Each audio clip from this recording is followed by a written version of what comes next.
রোজা রেখে কেউ যদি চোখের গুনাহ করে, রোজা রেখেও কেউ যদি গান শোনে, রোজা রেখেও কেউ যদি গুনাহ থেকে বেঁচে থাকতে না পারে, তার রোজা রাখা আর উপোস থাকা এটা কিন্তু একেবারে সমান কথা। এটা আমাদের বানানো কথা নয়, এটা বিশ্বনবী সাল্লাল্লাহু আলাইহি ওয়াসাল্লাম হাদিসের মধ্যে বলেছেন।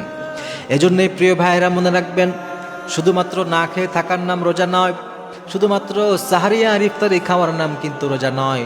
রোজা হচ্ছে তাকওয়ার নাম।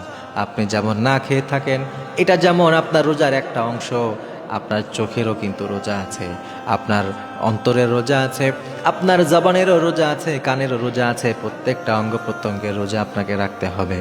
আপনি যদি রোজা রেখেছেন, না খেয়ে থাকলেন, কিন্তু আপনি চোখের গুনাহ থেকে বাঁচতে পারলেন না, আপনি রোজা রাখলেন কিন্তু গান শোনেন, আপনার কান থেকে, আপনি কানের গুনাহ থেকে বেঁচে থাকতে পারলেন না, আপনি রোজা রেখেছেন কিন্তু জবান হেফাজত করতে পারলেন না। আমার নবী বলছেন, তাদের এই রোজা রাখা আর উপবাস থাকা উভয়টাই সমান হয়ে দাঁড়ায়। প্রিয় ভাইয়েরা, খেয়াল করবেন তো যে কয়জন মানুষ এই সব কিছু মেনটেন করে রোজা রাখছে।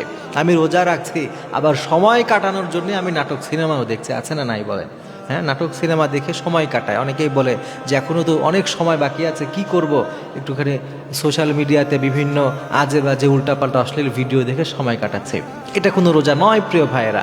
আপনি শুধুমাত্র না খেয়ে থাকলেন, এছাড়া বেশি কিছু না। এজন্য যদি রোজা রাখতে হয় এমনভাবে যে রোজাটা আল্লাহ তাআলা কবুল করবেন, যে রোজার বিনিময়ে আপনি আল্লাহর কাছ থেকে পুরস্কার পেতে চান, তাহলে যেমন আপনাকে না খেয়ে থাকতে হবে, তেমন আপনার চোখের হেফাজত করে চোখের রোজা রাখতে হবে, তেমন আপনাকে জবানের হেফাজত করে জবানের রোজাও রাখতে হবে।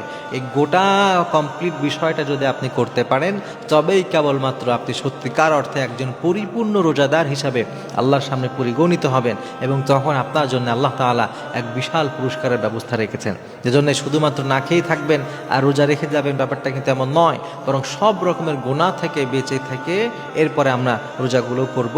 আল্লাহ তাআলা আমাদেরকে পূর্ণভাবে যেন রোজা রাখতে পারে সেই তৌফিক দিক।